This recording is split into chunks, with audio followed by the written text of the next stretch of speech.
Hey everyone, welcome back. In this video, I'll show you how to connect WooCommerce to Zapier step by step. This is the full 2026 guide, and by the end, you'll be able to automatically send orders, customers, and products from WooCommerce to thousands of other apps using Zapier.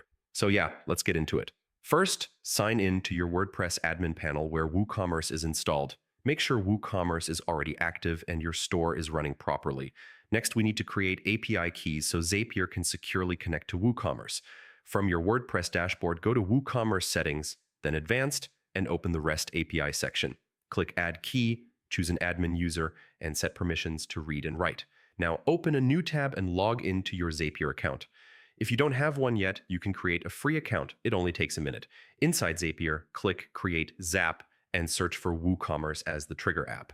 When Zapier asks for a connection, paste in your store URL, consumer key, and consumer secret from WooCommerce. Once connected, Zapier will test the connection automatically.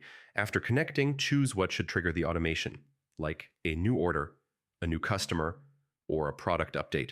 Then select the app you want to send that data to, such as Google Sheets, Gmail, or Slack.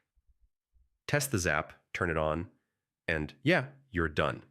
And that's how you connect WooCommerce to Zapier in 2026. If this helped you automate your store, make sure to like the video and subscribe for more WooCommerce and automation guides. Thanks for watching, and I'll see you in the next one.